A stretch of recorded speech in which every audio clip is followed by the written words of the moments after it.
വരാനിരിക്കുന്ന വലിയ അടയാളങ്ങളാ. ആ വലിയ അടയാളങ്ങളിലേക്ക് കടക്കുന്നതിന് മുമ്പ് ഖിയാമത്തിന്റെ ഈ ചെറിയ അടയാളങ്ങളുണ്ടല്ലോ, ഇപ്പോഴുള്ള ഈ വലിയ പ്രശ്നങ്ങളുണ്ടല്ലോ, പ്രതിസന്ധികളുണ്ടല്ലോ, ഈ പ്രശ്നങ്ങളും പ്രതിസന്ധികളും എല്ലാം ഉണ്ടാകുമ്പോ ഈ പ്രശ്നങ്ങളിലൂടെ വലിയ അടയാളത്തിലേക്ക് കടക്കുന്നത് എങ്ങനെയെന്നറിയോ? അത് മഹാനായ ഇമാം മഹ്ദി റളിയല്ലാഹു തആല അൻഹുവിന്റെ വരവോടുകൂടിയാണ്. അത് മഹാനായ ഇമാം മഹ്ദി ഉണ്ടല്ലോ, ലോക അവസാനത്തിന്റെ അടയാളത്തിൽ പെട്ടതാണ്. ഇന്ന് നടക്കുന്ന യുദ്ധങ്ങളുണ്ടല്ലോ, അതുപോലെ മുസ്ലിം സമുദായം ഫലസ്തീനിലും ഗസയിലും അനുഭവിക്കുന്ന ഒരുപാട് പ്രശ്നങ്ങളും പ്രതിസന്ധികളും ഉണ്ടല്ലോ. ആസാമിലേക്ക് ചെന്നാൽ, ബംഗാളിലേക്ക് ചെന്നാൽ, ഹരിയാനയിലേക്ക് ചെന്നാൽ, കർണാടകയിലേക്ക് ചെന്നാൽ എത്രയോ മുസ്ലിം കുടുംബത്തെയാണ്, എത്രയോ മുസ്ലിം ചെറുപ്പക്കാരെയാണ്, എത്രയോ മുസ്ലിം പേരുകാരെയാണ് ചവിട്ടിക്കൊല്ലുന്നത്, അടിച്ചു കൊല്ലുന്നത്, തീ കൊളുത്തിക്കൊല്ലുന്നത്. ഇതെല്ലാം ലോക അവസാനത്തിന്റെ അടയാളത്തിൽ പെട്ടതാണെന്ന് നമുക്ക് പറയാൻ സാധിക്കും. കാരണം അല്ലാഹുവിന്റെ റസൂലിന്റെ ഹദീസിന്റെ ഒരു ആശയം ഞാൻ പറയട്ടെ. ലോകത്തിന്റെ വിവിധ സ്ഥലങ്ങളില്, ലോകത്തിന്റെ വിവിധ ഭാഗങ്ങളില് എന്റെ സമുദായത്തെ റസൂലുള്ളാഹി തങ്ങൾ പറയുന്നു, എന്റെ സമുദായത്തെ ഭക്ഷണ തളികയിലേക്ക് ആർത്തിയോടെ ആളുകൾ ഇങ്ങനെ കൈയിടുന്നത് പോലെ എന്റെ സമുദായത്തിന്റെ മേലിങ്ങനെ കൈയിടുന്നതാണ്. ഒരുപാട് പേരെ പീഡിപ്പിക്കപ്പെടുന്നതാ, ഒരുപാട് പേരെ ബുദ്ധിമുട്ടിലാക്കുന്നതാ, കൊന്നു കളയുന്നതാ, പട്ടിണിക്കിടുന്നതാ, അതുപോലെ തന്നെ ഒരുപാട് ദുരിതങ്ങൾ കൊടുക്കുന്നതാ. ഇന്ന് നമ്മൾ കണ്ണുകൊണ്ട് കാണുന്നതല്ലേ അതെല്ലാം. ഇതൊക്കെ നടക്കുന്ന കാലത്താണ്. ഇതിനേക്കാൾ ഒരുപാട് പ്രശ്നങ്ങൾ ഇനിയും വരാനുണ്ട്. ഇതൊക്കെ നടക്കുന്ന കാലത്താണ് അതാ നമ്മൾ കാത്തിരിക്കുന്ന മഹാനായ ഇമാം മഹ്ദി വരുന്നത്. ഇമാം മഹ്ദി വരുന്നത് ഷിയാക്കൾ പറയുന്നത് എന്താ? ഷിയാക്കൾ പറയുന്നത് മഹ്ദി ഇമാം അത് ഞങ്ങളുടെ ആളാണ്, ഞങ്ങളുടെ ആളാണ്, ഷിയായിൽപ്പെട്ട ആളാണ് മഹ്ദി ഇമാം. സലാം യാ മഹ്ദി യാ വഅദന സ്വാദിഖ് യാ സാദിഖൽ വഅദി എന്ന് പറയുന്ന ഒരു പാട്ട് ഭയങ്കര വൈറലായിരുന്നു. ഈ ഫലസ്തീനികളെ, ഈ ഇസ്രായേൽ ഫലസ്തീനുമായിട്ടുള്ള ആ ഒരു പ്രശ്നമുണ്ടായ തുടക്ക സമയത്ത് നമ്മളൊക്കെ സ്റ്റാറ്റസ് ഇട്ടതാ അല്ലേ, ഇമാം മഹ്ദി ദാ വരുന്നു, ഇപ്പൊ എത്തും അവിടെ എത്തിയെന്നൊക്കെ. പക്ഷെ മൂപ്പർ ഇപ്പൊന്നും വരൂല. ഇമാം മഹ്ദി വരാൻ സമയം ആകുന്നതേ ഉള്ളൂ. നമുക്ക് ഇമാം മഹ്ദിയെ പറ്റി പഠിക്കാം അല്ലെ. ഖിയാമത്ത് നാളിന്റെ വലിയ അടയാളങ്ങളിലേക്ക് നമ്മൾ കടക്കുന്നു. നമ്മുടെ വിഷയം ഏകദേശം പകുതി കഴിഞ്ഞു, മുക്കാലാവാൻ പോവുകയാണ്. അതായത് ഖിയാമത്ത് നാളിന്റെ വലിയ അടയാളങ്ങളിലേക്ക്, ചെറിയ അടയാളങ്ങളിൽ നിന്നും വലിയ അടയാളങ്ങളിലേക്ക് കടക്കുന്ന ഒരു പാലമാണ് ഇമാം മഹ്ദി. ഇമാം മഹ്ദി അൽ മഹ്ദിയു മിൻ ഇത്റതി ഔലാദി ഫാത്തിമ. ആദരവായ റസൂലുള്ളാഹി സ്വല്ലല്ലാഹു അലൈഹി വസല്ലമ തങ്ങൾ പറയുന്നു, എന്റെ മകളാകുന്ന ഫാത്തിമ, ആ ഫാത്തിമയുടെ, എന്റെ മകളാകുന്ന ഫാത്തിമയുടെ സന്താന പരമ്പരയിലാണ് ഇമാം മഹ്ദി വരുന്നത്. മഹാനവകളുടെ പേരെന്താ? ഇമാം മഹ്ദിയുടെ പേര് മുഹമ്മദ് എന്ന. അതുപോലെ ഇമാം മഹ്ദിയുടെ വാപ്പയുടെ പേരോ അബ്ദുല്ല എന്ന. ഇമാം മഹ്ദിയുടെ അടയാളങ്ങൾ റസൂലുള്ളാഹി സ്വല്ലല്ലാഹു അലൈഹി വസല്ലം ഒരുപാട് ഹദീസുകളിലായി പറയുന്നുണ്ട്. നെറ്റിത്തടം ഉയർന്ന ആളായിരിക്കും എന്ന് പറഞ്ഞാൽ കഷണ്ടിയാണെന്നല്ല, നെറ്റിങ്ങനെ ഒരുപാടുണ്ടാകും. മൂക്ക് നീണ്ട് അറ്റം കൂർച്ച ആളായിരിക്കും ഇമാം മഹ്ദി. മൂക്ക് ഇങ്ങനെ നീണ്ടിട്ട് അറ്റം ഇങ്ങനെ കൂർത്തിരിക്കും എന്ന് പറഞ്ഞാൽ ശുപ്പാണ്ടിയുടെ മൂക്കെന്നല്ല പറഞ്ഞർത്ഥം. അല്പം നല്ല രസമുള്ള ഈ മൂക്ക് ഇങ്ങനെ നീണ്ടുമ്പോ സൗന്ദര്യം കുറയും, ചില ആൾക്കാർക്ക് സൗന്ദര്യം കൂടും. ഇമാം മഹ്ദി എന്ന് പറഞ്ഞാൽ കണ്ടാൽ ഒന്നുകൂടി നമ്മൾ നോക്കും, അങ്ങനെ തൊത്ത ശരീരമുള്ള ആളാണ്, വലിയ ഗാംഭീര്യമുള്ള ആളാണ്, സാധാരണ മനുഷ്യനാണ് ഇമാം മഹ്ദി റളിയല്ലാഹു അൻഹു. അദ്ദേഹം വരും. എപ്പോഴാ വരുന്നത്? ഇമാം മഹ്ദി എപ്പോഴാ വരുന്നത്? അല്ലാഹുവിന്റെ ഹബീബ് തുടരുകയാണ്, യംലഉൽ അർളു ഖിസ്തൻ വഅദ്ലാ കമാ മുലിഅത് ളുൽമൻ വജൗറാ. എന്റെ സന്താന പരമ്പരയിൽപ്പെട്ട ഇമാം മഹ്ദി വരുന്നത് എപ്പോഴാണെന്നറിയോ? ഭൂമിയിൽ പ്രശ്നങ്ങൾ ഉണ്ടാകുമ്പോ, പ്രതിസന്ധികൾ ഉണ്ടാകുമ്പോ, അക്രമങ്ങൾ കൂടുമ്പോ, കുഴപ്പങ്ങൾ അധികരിക്കുമ്പോ അതാ വരികയാണ് ഇമാം മഹ്ദി വരികയാ. ഭൂമിയിൽ വന്നിട്ട് ഭൂമിയിൽ നന്മയും സമാധാനവും ശാന്തിയും സഹോദര്യവും സ്നേഹവും എല്ലാം അദ്ദേഹം വീണ്ടും കൊണ്ടുവരുന്നതാ. റസൂലുള്ളാഹി തങ്ങൾ വീണ്ടും പറയുകയാണ്, അന അവ്വലുഹാ വൽ മഹ്ദി വസ്തുഹാ വഈസാ ആഖിറുഹാ. മൂന്ന് പേരാണ് ഈ മുസ്ലിം സമുദായത്തെ നിയന്ത്രിക്കാനുള്ളത്. മൂന്ന് ആളുകളാണ് ഈ സമുദായത്തിന് നേതൃത്വം നൽകാനുള്ളത്. അതിലൊന്നാമത്തെ ഈ സമുദായത്തിന്റെ മുന്നിൽ നിൽക്കുന്ന നിൽക്കുന്നത് ഞാനാണ്. വൽ മഹ്ദി വസ്തുഹ, ഈ മുസ്ലിം സമുദായത്തിന്റെ മധ്യഭാഗത്ത് നിൽക്കുന്നത് അത് ഇമാം മഹ്ദിയാണ്. വ ഈസ ആഖിറുഹ, ഈ സമുദായത്തിന് പിന്നിൽ നിന്നും താങ്ങും തണലുമാകുന്നത് അത് മഹാനായ ഈസാ നബി അലൈഹിസ്സലാത്തു വസ്സലാമ. എന്നിട്ട് റസൂലുള്ളാഹി തങ്ങൾ വീണ്ടും പറയുകയാ, ഇദാ റഅയ്തുമുർ റായാത്തിസ് സൂദി മിൻ ഖിബലിൽ ഖുറാസാൻ, ഖുറാസാനിന്റെ ഭാഗത്ത് നിന്നും കറുത്ത കൊടിയും പിടിച്ചൊരു വിഭാഗം വരുന്നത് നിങ്ങൾ കണ്ടാൽ, ഫദുനൂഹാ ഫഇന്ന മിൻഹും അൽ ഇമാം മഹ്ദി, ആ കറുത്ത കൊടിയുമായി വരുന്ന ആളുകളെ കണ്ടാൽ നിങ്ങൾ അവരോട് ചേരണേ, അതിൽ ഇമാം മഹ്ദിയുണ്ടെന്ന് അല്ലാഹുവിന്റെ റസൂൽ മുത്തുനബി മുഹമ്മദ് മുസ്തഫ സല്ലല്ലാഹു അലൈഹി വസല്ലം. ഈ ഹദീസൊക്കെ പിടിച്ചിട്ടാണ് ഷിയാക്കളും ISIS-ഉം അതുപോലുള്ള കുറച്ച് ആൾക്കാർ, താലിബാനൊക്കെ കറുത്ത തലക്കെട്ടും കറുത്ത കൊടിയും കറുത്ത പൈജാമയൊക്കെ ഇട്ട് നടക്കുന്നത്. അവരിൽപ്പെട്ട ആളൊന്നുമല്ല. എവിടെയാ വരുന്നത്? ഖുറാസാനാണ് അല്ലെ? ഖുറാസാൻ എന്ന സ്ഥലത്താണ് വരുന്നതെന്നാണ്. ഖുറാസാൻ എന്ന് പറഞ്ഞാൽ ഇന്നത്തെ ഇറാൻ, അഫ്ഗാനിസ്ഥാൻ, ഉസ്ബെക്കിസ്ഥാൻ, തജിക്കിസ്ഥാൻ തുടങ്ങിയ രാജ്യങ്ങളുടെ ഏകദേശം ബോർഡർ ആയിട്ട് വരും. അവിടെയാണ് ഖുറാസാൻ. ഖുറാസാൻ പല വിശാലമായി കിടക്കുന്ന സ്ഥലമാണ്. അപ്പൊ ആ ഭാഗത്ത് നിന്നാണ് കറുത്ത കൊടിയും പിടിച്ച് ഒരു വിഭാഗം യുവാക്കൾ വരും. അതിലാരുണ്ടാകും? ഇമാം മഹദി ഉണ്ടാകും. എന്ന് വെച്ച് അത് ഷിയാക്കളല്ല, അത് താലിബാനല്ല, അത് ISIS എന്ന് പറയുന്ന ആൾക്കാരല്ല. അവരൊക്കെ നമുക്ക് പറ്റാത്ത ആൾക്കാരാണ്. ഇനി വരും. ആ കാലത്ത് ഞാനുണ്ടോ നിങ്ങളുണ്ടോ? അല്ലാഹു ആലം. മഹാനവറുകൾ വരുന്ന സമയം മുത്തുനബി തങ്ങൾ സല്ലല്ലാഹു അലൈഹി വസല്ലം തങ്ങൾ പറയുന്നു, ഇമാം മഹദി വന്നു കഴിഞ്ഞാൽ പിന്നെ ഖിയാമത്തിന്റെ വലിയ അടയാളങ്ങൾ ഇങ്ങനെ വരാൻ തുടങ്ങും. നബി തങ്ങൾ പറയുകയാണ്, ഇമാം മുസ്ലിം റളിയല്ലാഹു അൻഹു തന്റെ സ്വഹീഹിൽ കൊണ്ടുവരുന്ന ഹദീസാണ്. നബി തങ്ങൾ പറയുന്നു, ഖിയാമത്തിന്റെ വലിയ 10 അടയാളങ്ങളുണ്ട്. ഒന്നാമത്തെ അടയാളമാണ് അദ്ദുഖാൻ, ഒരു പുക വരുകയാണ്. ലോകം മുഴുവനും മൂടുന്ന ഒരു പുക വരും. പുക ചന്ദനത്തിരി കത്തിച്ചാൽ ഒരു പുക വരും.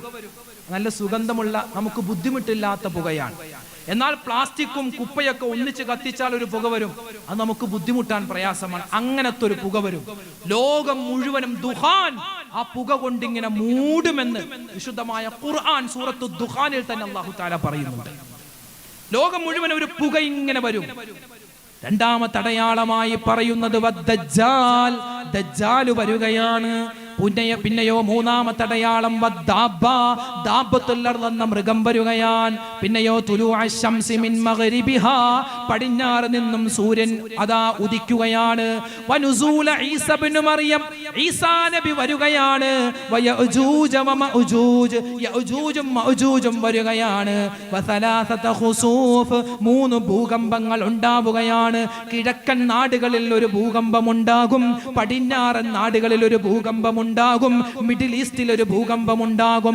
ആ ഭൂകമ്പം കൊണ്ട് ഒരുപാട് നാശനഷ്ടങ്ങൾ ഉണ്ടാകും. പിന്നെയോ അവസാനമായി റസൂലുള്ളാഹി പറയുന്നത്, നാറുൻ തഖ്റുജു മിൻ യമൻ, യമനിന്റെ ഭാഗത്ത് നിന്നും വലിയൊരു തീ ജ്വാല വരും. തീ ഇങ്ങനെ കത്തിപ്പടരുന്നതാണ്.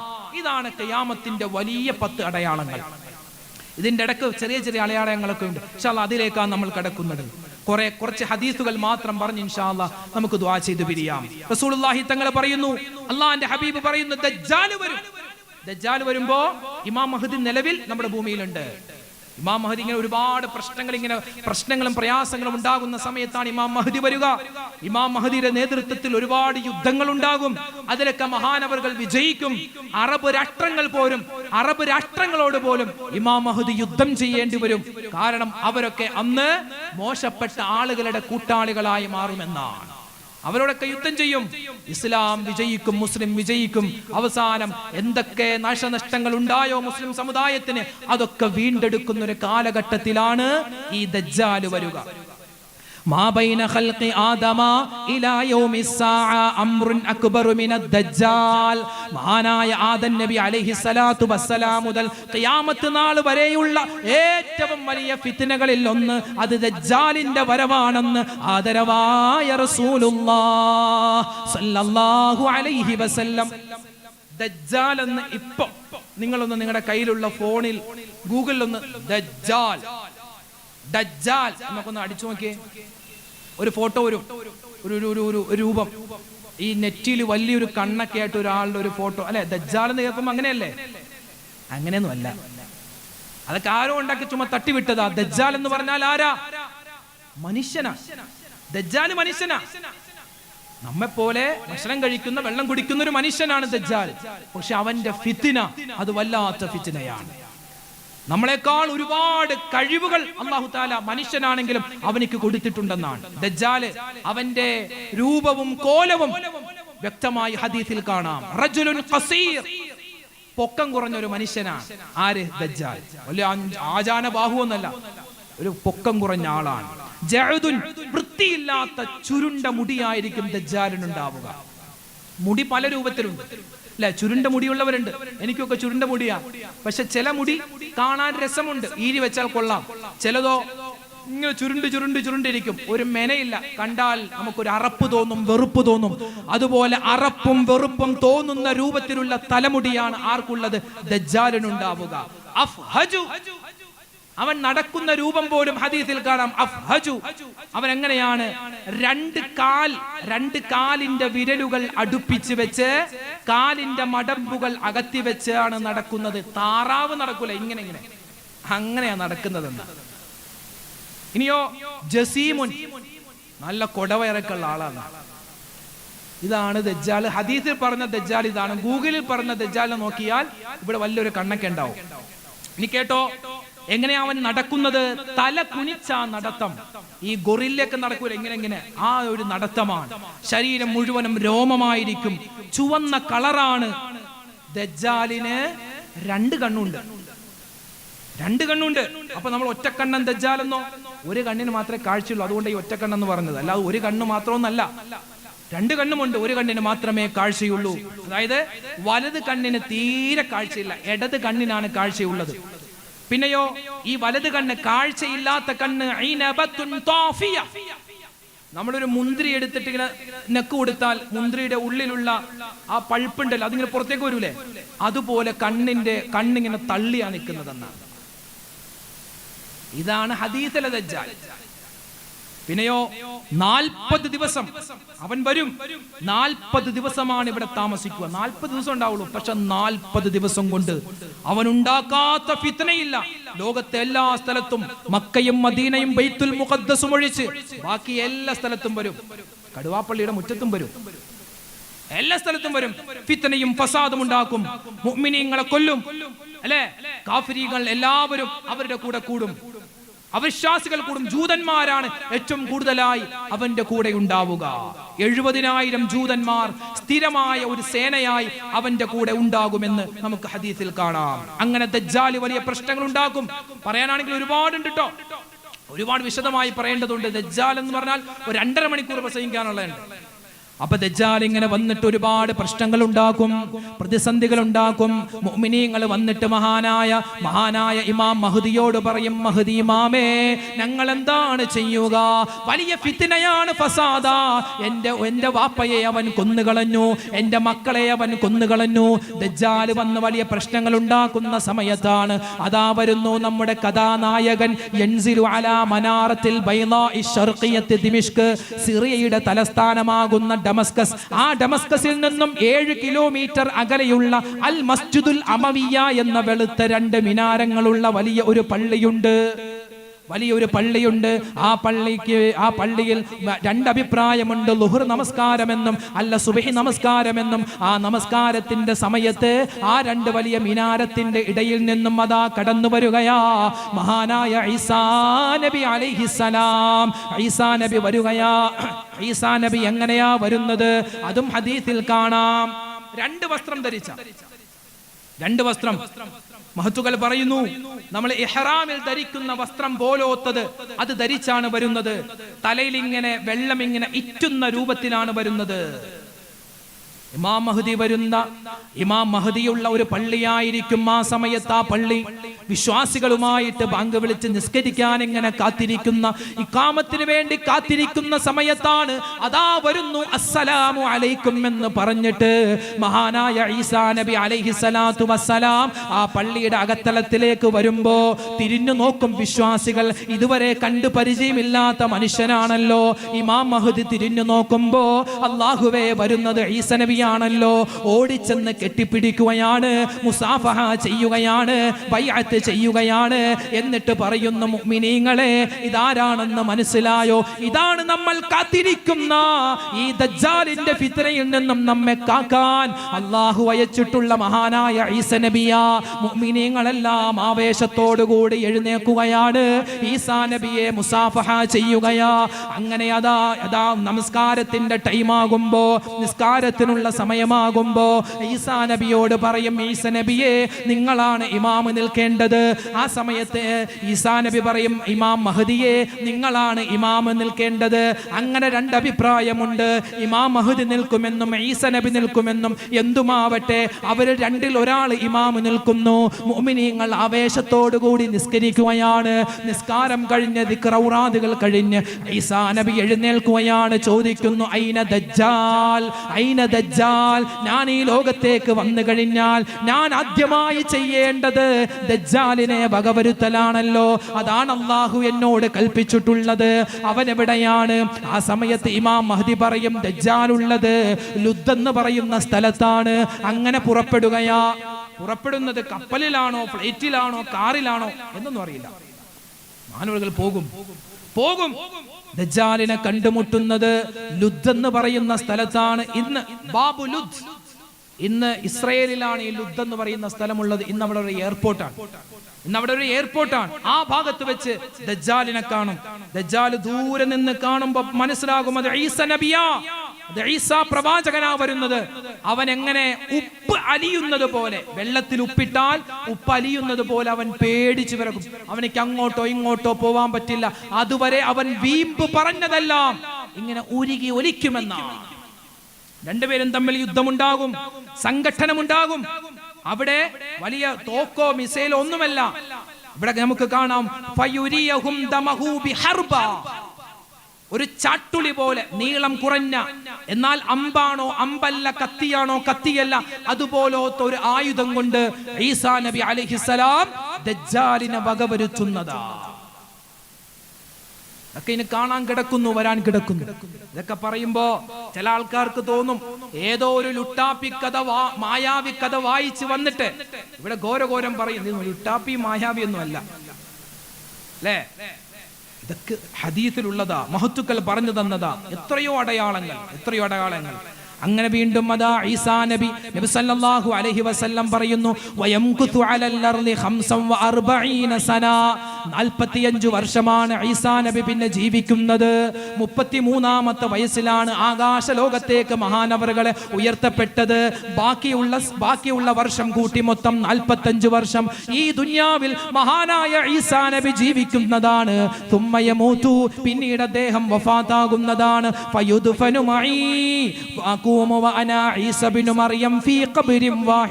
അല്ലാഹുവേ, മഹാനായ മുത്ത് റസൂൽ പറയുന്നത്, അല്ലാഹു സുബ്ഹാനഹു വ തആല ഈസാ നബിയുടെ വഫാത്തിന് ശേഷം ആ ഈസാ നബിയെ ഖബറടക്കാൻ തിരഞ്ഞെടുത്ത സ്ഥലം ഏതെന്നറിയോ?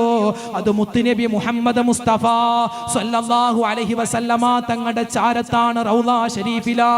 എന്നിട്ടോ നബി തങ്ങൾ പറയുന്നു, ഖിയാമത്ത് നാൾ കഴിഞ്ഞിട്ട് മഹ്ശറിലേക്ക് ഞാനും ഈസാ നബിയും ഒന്നിച്ചൊരു ഖബറിൽ നിന്നാണ് എഴുന്നേറ്റ് വരിക. ഞങ്ങളാണ് ആദ്യമായി മഹ്ശറയിലേക്ക് പോവുക. അങ്ങനെ അതാ ഈസാ നബി അലൈഹിസ്സലാത്തു വസ്സലാം ഈ ലോകത്ത് ജീവിക്കുന്ന ഒരു ദിവസമാണ്. മഹാനായ ജിബ്രീൽ അലൈഹിസ്സലാത്തു വസ്സലാം വന്നിട്ട് പറയുന്നത്, എടാ ഈസാ നബിയേ, നിങ്ങളും നിങ്ങളെ കൊണ്ട് വിശ്വസിച്ച ആളുകളും തൂരി സീനാ പർവ്വതത്തിലേക്ക് പോകണേ. കാരണം എന്തെന്നറിയോ? അതാ ഒരു വലിയ ഫിത്ന വരാനുണ്ട്, വലിയ ഒരു ഫസാദ് വരാനുണ്ട്. ഈസാ നബി ചോദിക്കും, എന്ത് ഫിത്നയാണ്, എന്ത് ഫസാദാണ്? അത് യഅജൂജ് മഅജൂജ. അതാ വരുകയാണ് യഅജൂജ് മഅജൂജ്. അവര് വരുന്നു. അതാരാ? യഅജൂജ് വമഅജൂജ്, ഗോങ് ആൻഡ് മഗോങ് എന്നാണ് ഇംഗ്ലീഷിൽ പറയുക. ബൈബിളിൽ എസെക്കേൽ പുസ്തകത്തിൽ ഇവർ ആരാണെന്നൊക്കെ വ്യക്തമായി പറയുന്നുണ്ട്. ഇവരാരാ? ഈ യഅജൂജ് മഅജൂജ് എന്ന് പറയുന്നതും മനുഷ്യനാണ്. എല്ലാ ഫിത്നയും ഫസാദും ഈ മനുഷ്യനാണ്. ദജ്ജാലും മനുഷ്യനാണ്, യഅജൂജും മഅജൂജും മനുഷ്യനാണ്. മഹാനായ നൂഹ് നബി അലൈഹിസ്സലാത്തു വസ്സലാമിന് മൊത്തം 4 മക്കളുണ്ട്. അതിൽ 2 ഭാര്യമാരും 4 മക്കളുമുണ്ട്. ഒരു ഭാര്യയും ഒരു മകനുമാണ് വിശ്വസിച്ചത്. അവർ വിജയിച്ചു. പിന്നെയോ 3 മക്കളുണ്ട്. 1 സാം, 2 ഹാം, 3 യാഫിസ്. ഈ സാം എന്ന മകൻ, ആ മകനിൽ നിന്നാണ് മഹാനായ ഈ നൂഹ് നബി അലൈഹി സ്വലാത്തു വസ്സലാമിന് മൊത്തം 4 മക്കൾ, 2 ഭാര്യ 4 മക്കൾ. അതിൽ 1 ഭാര്യയും 1 മകനും വിശ്വസിച്ചില്ല. ബാക്കി 1 ഭാര്യയും 3 മക്കളുമാണ് വിശ്വസിച്ചത്. ആ 3 മക്കളിൽ സാം ഉണ്ട്, ഹാം ഉണ്ട്, യാഫിസ് ഉണ്ട്.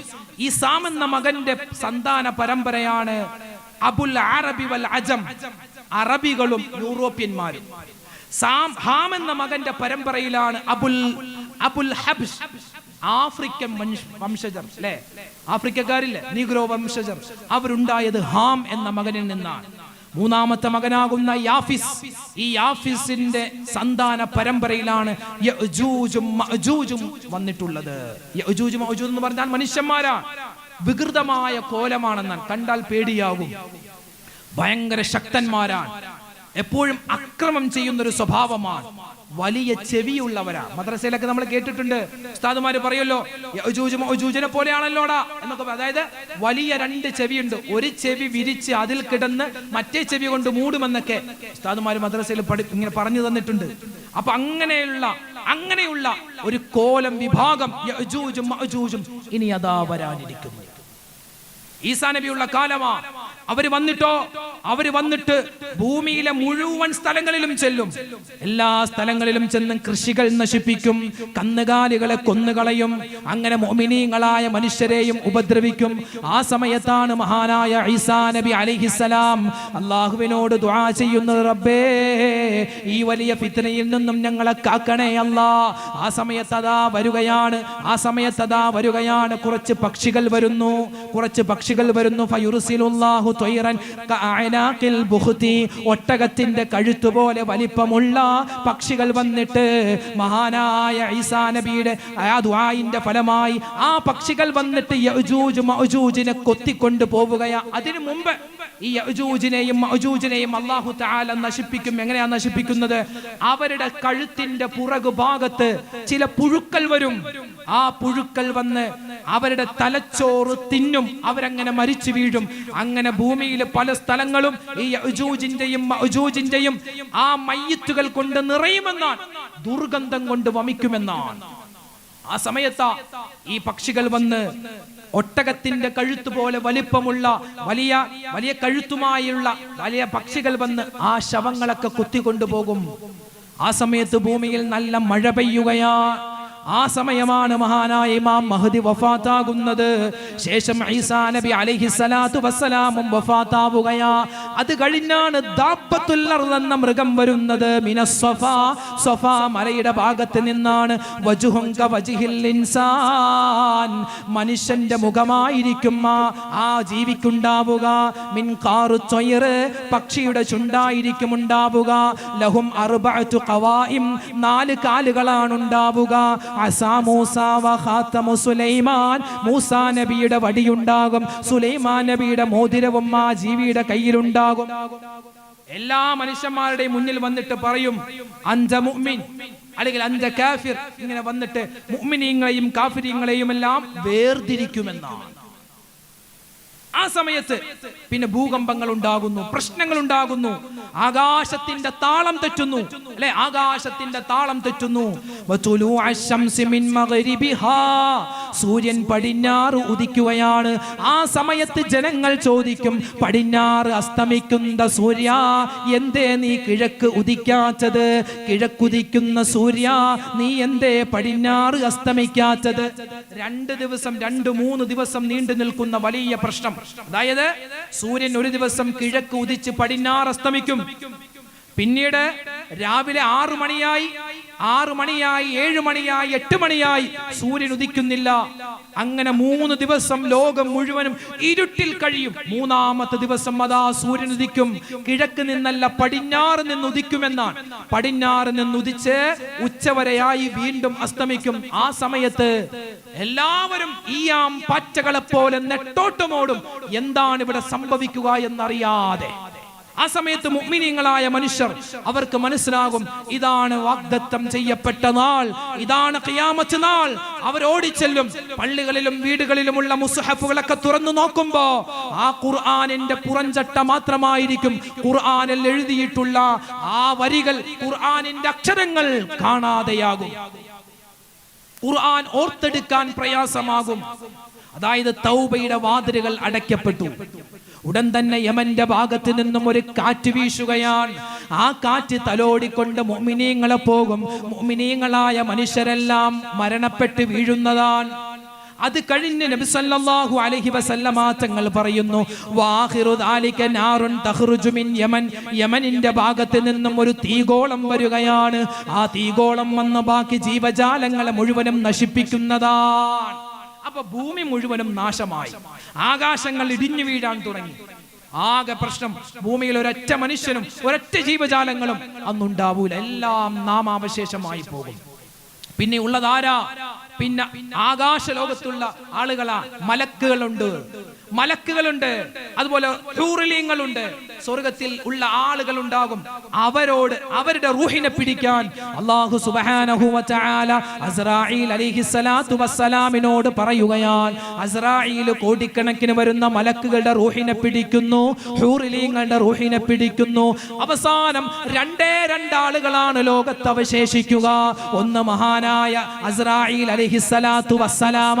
രണ്ടാമതായിട്ടുള്ളത് നമ്മുടെ ക്ലൈമാക്സ് ആണ്. കുല്ലു മൻ അലൈഹാ ഫാൻ വയബ്ഖാ വജ്ഹു റബ്ബിക ദുൽ ജലാലി വൽ ഇക്റാം. ലോകത്തുള്ള എല്ലാ വസ്തുക്കളും നശിക്കുന്നതാണ്. പിന്നെ ഉണ്ടാകുന്നത് അല്ലാഹ് മാത്രമാണ്.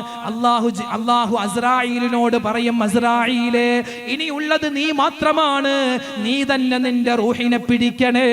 അസ്റായീൽ അങ്ങനെ സ്വന്തം റൂഹിനെ വലിച്ചൂരുന്ന സമയത്ത് അസ്റായീൽ പറയും, അല്ലാഹുവേ, പടച്ച റബ്ബേ, ഇത്രമാത്രം റൂഹിനെ പിടിക്കുന്നതിന് വേദനയുണ്ടായിരുന്നെങ്കിൽ ലോകത്തൊരു മനുഷ്യന്റെയും ലോകത്തൊരു ജീവജാലങ്ങളുടെയും റൂഹിനെ ഞാൻ പിടിക്കില്ലായിരുന്നു അല്ലാ.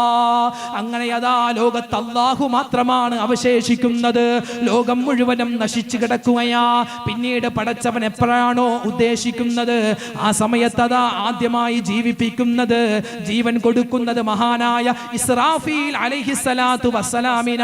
ഇസ്രാഫീൽ എന്ന മലക്കഥ എഴുന്നേൽക്കുന്നു, സൂർ എന്ന കാഹളത്തിൽ ഊതുന്നു, മരണപ്പെട്ടവർ ജീവിക്കുന്നു, മഹ്ശറിലേക്ക് അവർ പുറപ്പെടാൻ ഒരുങ്ങുന്നു. അതാ ആദ്യമായി ഖബറിൽ നിന്നും എഴുന്നേൽക്കുന്നത് മുത്തുനബി മുഹമ്മദ് മുസ്തഫ സല്ലല്ലാഹു അലൈഹി വസല്ലമ തങ്ങളും മഹാനായ ഈസാ നബിയുമാണ്. അവർ രണ്ടുപേരുമാണ് ആദ്യമായി മഹ്ശറിലേക്ക് പോകുന്നത്. അത് കഴിഞ്ഞാണ് ബാക്കി ലോകത്തുള്ള കോടാന് മനുഷ്യരും ജിന്നുകളും മറ്റ് ജീവജാലങ്ങളും മഹ്ശറിലേക്ക് പോകുന്നത്. ആ സമയത്താണ് അല്ലാഹുവിന്റെ ഹബീബ് പറയുന്നത്. ആ സമയം ഈ ഒരു സന്ദർഭത്തെ പറ്റിയാണ് റസൂലുള്ളാഹി തങ്ങൾ പറഞ്ഞു കൊടുത്തത്. സ്വഹാബിമാരെ, അതാ മഹ്ശറിലേക്ക് ജനങ്ങൾ വരുന്നത് 12 വിഭാഗമായിട്ടാണ്. ആ 12 വിഭാഗത്തിൽ 11 വിഭാഗവും നരകത്തിലാണ്. ഒരു വിഭാഗം മാത്രമാണ് സ്വർഗത്തിൽ ഉണ്ടാവുക. ആരാണ് നബിയേ ആ സ്വർഗത്തിൽ കിടക്കുന്ന വിഭാഗം? അല്ലാഹുവിന്റെ ഹബീബ് പറയുന്നു, നിസ്കരിക്കുന്നവരാണ്, നോമ്പ് പിടിക്കുന്നവരാണ്, സ്വതക്ക കൊടുക്കുന്നവരാണ്, ദിക്ർ ചൊല്ലുന്നവരാണ്, ദീനിനെ സ്നേഹിക്കുന്നവരാണ്, ഖുർആനിനെ സ്നേഹിക്കുന്നവരാണ്. അൽഹംദുലില്ലാഹ്, നമ്മുടെ സുന്ദരമായ ഈ മജ്ലിസിൽ വന്നിരിക്കുന്ന ഉപ്പമാരെ, ഉമ്മമാരെ, നിങ്ങൾ ഇവിടെ വന്നിരുന്ന ഈ ടൈം ഉണ്ടല്ലോ, ഈ മണിക്കൂറുകൾ ഉണ്ടല്ലോ, ഈ മണിക്കൂറുകൾ കൊണ്ടായിരിക്കാം നമുക്ക് ഈ രക്ഷപ്പെടുന്ന ഒരു വിഭാഗത്തിൽ പെടാൻ പറ്റുക. അതുകൊണ്ട് എൻ്റെ പ്രിയപ്പെട്ട മുഅ്മിനീങ്ങളെ, ഞാൻ എൻ്റെ പ്രഭാഷണം നിർത്തുകയാണ്. നമുക്ക് അവസാനമായി പറയാനുള്ളത്, അല്ലാഹുവിൻ്റെ ഹബീബ് പറഞ്ഞ ഈ രക്ഷപ്പെടുന്ന ഈ വിഭാഗത്തിൽ ഞാനും നിങ്ങളും പെടണം. അതിനെന്താ? ഒരുപാട് വഴിയുണ്ട്. നമ്മുടെ നിസ്കാരങ്ങൾ കൃത്യമാക്കണേ, ഇബാദത്തുകൾക്ക് മടിയുണ്ടാവരുത്. മുത്തുനബി മുഹമ്മദ് മുസ്തഫ സല്ലല്ലാഹു അലൈഹി വസല്ലമ തങ്ങളുടെ 1400 അല്ലാഹുവേ ജന്മദിനം ഇതാ വരികയാണല്ലോ. ആ സമയത്ത് മുത്തുനബിയെ പറ്റി നമ്മൾ കൂടുതൽ പറയണേ. ആ മുത്ത് റസൂലിന് വേണ്ടി സ്വലാത്തുകൾ അധികരിപ്പിക്കണേ. ആ മുത്ത് റസൂലിന്റെ സുന്നത്ത് ജീവിതത്തിൽ പ്രാവർത്തികമാക്കണേ.